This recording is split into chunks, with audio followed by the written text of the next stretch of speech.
There's an unspoken rule up in the mountains that no matter who you are, friend, bitter rival, stranger, anyone, if you're in a pinch and come across another hunter's cabin, you're welcome to seek shelter there.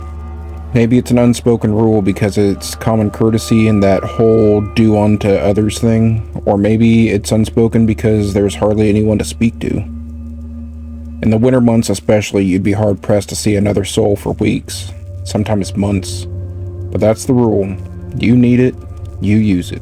No judgment, no questions asked. Just don't steal anything. Now, I'm not a burly, seasoned mountain man that flosses with tree bark and never shaves, but I do like to hunt. I often leave my small Alaskan village for weeks at a time and take my hunting lodge up in the mountains. I'm a fairly cautious guy, and I know the mountains can be treacherous, so when I leave prepared. I check the long-term forecast, gather the necessary supplies, bring backups, and make sure I've got enough of everything I need to survive for at least a week or longer. I always believed my precautions would protect me, but like a child's security blanket, they were only paper-thin illusions of safety. There's no planning when Mother Nature decides she's in a mood. That's why I never expected to get caught in a blizzard that day. It had started out sunny and cold, but as the day progressed, a few clouds formed. By the time they amassed into a heavy cloud covering, I was already on my way back to my cabin, with a couple of hares hanging over my shoulders. I had named them Dinner and Breakfast. I was planning on eating breakfast for dinner and dinner for breakfast, if only to make myself laugh. It's the little things like that that keeps the solitude from turning into loneliness. The snowfall seemed to come out of nowhere, like someone had knocked an awning shut and all the snow that collected on top had fallen all at once. Except it wasn't a single tidal wave of snow, it was a relentless, unending assault. Last I checked, the weather reports hadn't mentioned a blizzard, and yet a blizzard was what I found myself walking in. It got very dark, very fast, and I kicked myself for leaving my flashlight back at my lodge. I had planned on coming home long before nightfall, so I hadn't thought that I needed it. I was sorely mistaken. Snow pricked painfully as it darted into my eyes. I had to squint almost all the way to keep those sub-zero jerks from stabbing me blind. The wind howled as gales cut through my clothes right down to my bones. I could barely see 2 feet in front of me, and couldn't see the 2 feet beneath me as they sank in the ever-growing blanket of white. I'm not sure when I realized that I was lost, but at some point I knew I should have arrived at my cabin. But all I saw was white with a few slivers of gray swaying between the thick breeze. The hairs at the back of my neck became stiff and battered against me with every puff of air and every awkward crashing footfall. I was running out of energy. I was running out of ideas and beginning to panic. I could have spun around in a computer chair 100 times and felt less disoriented than I did that night. And then I walked right into a cabin. Literally. It had become so dark that the snow had become so heavy that I couldn't see the structure until I stumbled face first into it. I held my hands against the wooden facade so I wouldn't lose it in front of the storm, and I circled around until I found a door. I wasn't just in a pinch, this was life or death. In the unlikely event someone was inside, I knocked on the door and waited for an answer. Through the howling wind, I could have sworn I had heard, "Come in." As I swung open the door and stepped inside, a small avalanche of snow tumbled in with me. I didn't bother trying to kick it out as I fought against the wind to close the door behind me. The relief? It was instantaneous. Without the wind whipping at me, I'd put a stop to the timer ticking down until I froze to my death. "Thanks," I whispered. I turned towards the inside of the cabin and tried to get my bearings, but all I saw was blackness, which meant I had no real way of gauging the size of the cabin. Yeah, I'd circled around it, but I had been stumbling around half-blind, focusing on trying to find a doorknob, so I had no idea what the length of the cabin I covered actually was. I could have walked half of it, I could have circled all 3 times without realizing it through the darkness. All I could see was the vague outline of someone sitting in the corner. "You're a real lifesaver," I said. He didn't answer. I pawed around for a lighter, a lantern, a matchbook, anything that might emit light, but all my fingertips touched were chains and the barrels of the hunting rifles I had. I stopped poking around when I felt an open bear trap. I wouldn't want to get my arm caught in one of those. It was safer to sit still and wait for daybreak. It occurred to me the stranger might have been seeking refuge as well, so I started keeping my tone light and innocent. "You the owner of this cabin?" The answer was more of a hiss, but in that hiss I heard a faint, "Yes." I sat on the floor, I let my hairs down beside me, and reached into my pack. Why'd I taken a sleeping bag with me and not a flashlight it was beyond me. I removed my wet clothes and quietly slipped into a sleeping bag to warm up, making conversation as I did. "Thanks again, that blizzard was really coming down. It came out of nowhere." He replied, slow, labored, wheezy breaths of an elderly man on his deathbed. "Dangerous." "Yeah," I chuckled. "That's an understatement." "Hungry," he exhaled. "You got a fireplace? I've got a couple of hares. I'll cook 'em up. It's the least I can do," I offered. His reply was drawn out like a wolf howling, but without the majestic hum. "No." "Okay, as soon as the blizzard dies down, I'll go gather wood and make us a fire. Can you wait until then?" I saw his silhouette shift slightly. There was a rattle of chains. "No." Again, the O stretched out in a long, bloated groan. "No. No. Yes." The final no morphed strangely into a yes, like someone drastically changed to a much higher note on a flute halfway through a breath. I cranked my neck to look at the single window in the cabin. It was pitch black. Pitch white. It was like an afterglow, visible against the black backdrop of the wood, yet still inherently dark. I focused on it rather than the rest of the cabin because it was only a hint of light I could see. "If you don't mind, I'm going to try to catch some shut-eye," I said tiredly. He didn't respond, but that didn't surprise me.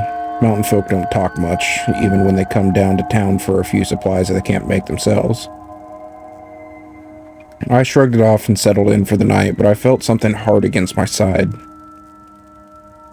Sighing, I tossed my hairs back a bit further and got comfortable. I was exhausted, so it wasn't all that hard for me to drift off, despite the wind's song playing outside the walls. I hugged myself in my sleeping bag and drifted off. I was awoken by a different sound. A weird snapping crunch that made me shoot up in bed, believing the ceiling was about to collapse under the weight of the snow. I braced myself, but as the sound came again, I realized it wasn't above me, rather next to me, near my belongings. The silhouette was gone from the corner, and I can hear his deep, raspy breaths accompanying the crunch. "What the hell are you doing?" I snapped. He retreated back to his corner with the rattling of chains. My adrenaline was pumping, and I wasn't even sure why. Something about the stranger put me in a state of near panic. My instincts were telling me to leave, but I couldn't afford it. Whatever this guy was up to, I was safer with him than I was out there in the blizzard. I grabbed my backpack and propped myself up against the wall in a seated position, staring at the silhouette, expecting him to make a move. I kept myself awake and alert, never looking away even as the howling wind slowly diminished in strength. Once or twice I felt my head begin to dip and my eyes begin to shut, but every time I slipped, the faint rattle of chains snapped me back into consciousness. As the blizzard cleared and the sun slowly rose, light began to trickle back into the cabin. The scene filtered through in tiny increments, with each layer uncovered by the sun, like a printer slowly spitting out a full picture one line at a time. I wasn't in a cabin. I was in a large supply shed that was maybe 10 to 11 feet long, 7-8 feet wide. There was no fireplace, which made sense for a supply shed. There were tools, traps, rifles lining every wall. The silhouette in the corner slowly stopped being a silhouette, started to be a distinct person. Skinny. No, gaunt. Pale. No, ghost white. A man. No. No, a corpse. Corpse, I was gutted. He was dead. Not, oh shoot, I died overnight. Sorry about that, dead. Long dead. Long dead. His body was shriveled and mummified. Is that even the right word for it? He wasn't wrapped up in badges or anything like that, but his skin was completely dehydrated and stiff like an unwrapped mummy. His hair was hanging from his head in unkept strings. His teeth were poking out of his sunken lips like a wide gap where the top right canine should have been. There was a stain of age-old blood soaked into the wood beneath him. I followed it by my gaze to its origin. His left foot in the bear trap which had gotten caught. There was an empty hook on the wall above him, with a chain leading to the trap. It was long enough for him to move around, but not enough for him to reach to the front door, or saw the hanging above it. My best guess was the trap had fallen on its own while he was out, and at some point he had done a supply run in the dark, and had gotten caught in his own trap. He had probably died of thirst or something. Look, I'm telling you, he wasn't breathing, he wasn't moving, he's dead as a doornail, and had been for quite some time. I sat there reasoning. I had been delirious the night before. The fatigue, the dehydration, the disorientation caused by the blizzard. It made me imagine his voice. Those slow hissing sounds I thought were replies were just the wind outside, possibly. I interpreted him wrong because the loneliness had finally gotten to me. The elements had conspired against me to create a living person out of something who definitely wasn't living. It was a good, logical explanation, and I wish I could say it was true. Except I'm not the one who bit the head off at breakfast. It's not my canine tooth I found on the floor next to me. My dry, dirty wood-like fingernails aren't the ones sticking out of the outside of my sleeping bag. I'm not the one who caked the corpse, dry, cracking lips with white fur. Safe to say, I didn't stick around for dinner. I'm infatuated with her. Utterly infatuated. And it wasn't at a healthy level, far from it. I would think about her every moment she was away. I would sometimes sit on my couch and just stare at my phone waiting for her to text. I'd tell myself, don't contact her. Don't. It will come off as too strong. But then I'd find myself clicking her name on my contact list before my inner voice would continue. You don't want her to know how desperately smitten you are with her. It's unattractive. It will scare her off. No, you must wait for her to call you this time. But it was excruciating and exhausting. Almost unbearable. I once heard that the ancient Greeks believed that falling madly and irrationally in love with someone was a curse that you would wish upon your enemies. I could never understand what they meant. After all, falling head over heels in love is the ultimate goal nowadays. But now that it's happened to me, I have to say the ancient Greeks were right. This is a curse. I was barely in control of myself, almost as though my infatuation with her had possessed me. The two of us were sexually active together, but were still in the dating phase. We were at that make and break era of a blossoming relationship where we'd either have the talk and formally be in a relationship, or we start to slowly drift apart. The latter of which I don't think I'd be able to cope with. Honestly, I wouldn't be able to. Almost everything about her captivated me. The way she held her hand over her mouth when she laughed, how she caressed the pendant of her necklace when she was frightened, how she'd twirl her finger when she was excited. All of it. Her smell, her smile, her eyes. Yeah, I know, it probably makes you sick reading about it. I feel the same way. I was never the hopeless romantic type, but now I can't stop fantasizing about her. I think about us doing the long 3-hour hike up to that magnificent view from one of our first dates, to that first kiss as we overlook the city lights. But this time I'd get down on one knee, bring out the ring, and, well, you know what would happen next. Alright, fine, I'll stop. Yes, this is a girl I had only been casually dating for a couple months. I shouldn't be thinking about proposing yet, I know that. I'm just barely able to control myself any longer. I feel as though I'm losing power over the decisions I make. And that brings me to why I'm here, why I'm writing this out at this moment. It started with the first real thing that had troubled me about her. We'd never actually spent the night together. No matter how late she was over, once either of us showed signs of being tired, she'd up and leave. She wouldn't leave awkwardly or in anger, just a casual kiss goodnight, a smile, and a call me soon. It was something I really didn't even notice the first few times she did it. But after almost 8 weeks of dating, it was becoming strange. I'd have to ask her about it. It took drinking almost an entire bottle of wine before I had the courage to do it. She looked almost defeated when I asked her and lowered her eyes in embarrassment. I knew this talk would come eventually, she stated.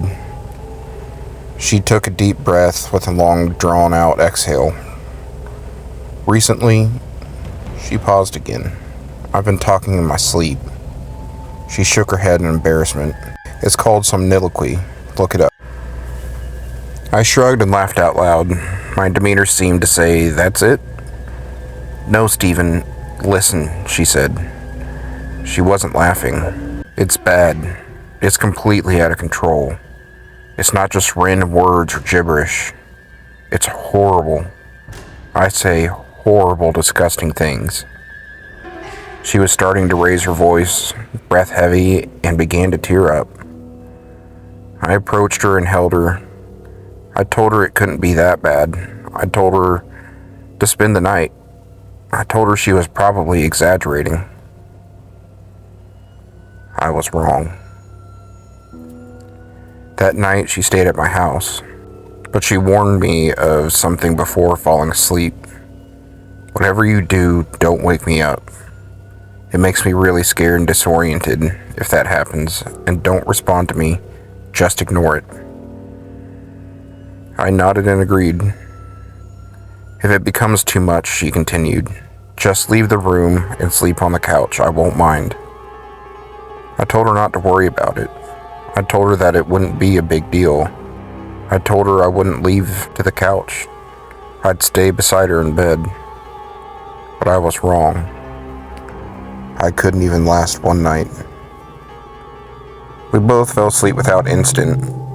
I don't know how many hours passed, but I woke up in the dark with a sensation that someone was watching me. And then I remembered she was with me. She was actually spending the night, and I smiled.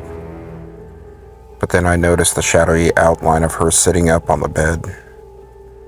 And she was looking down at me, staring. It creeped me out, I'll admit it. Her posture was entirely different. It was as though it wasn't even her at all. Then she spoke. It wasn't her voice that I heard. It was a much lower, gravelly voice, like something from a horror movie. "I'll chew the skin from your bones, she said. I froze. At first, I kept looking at her. This was not at all what I expected. I thought it would be more like the Tourette's is often portrayed. Just random swearing and shouting. I honestly thought to myself, what will I do if she attacks me right now? What if she really does try to chew the skin from my bones? But then she lied back down and went back to sleep. I was creeped out.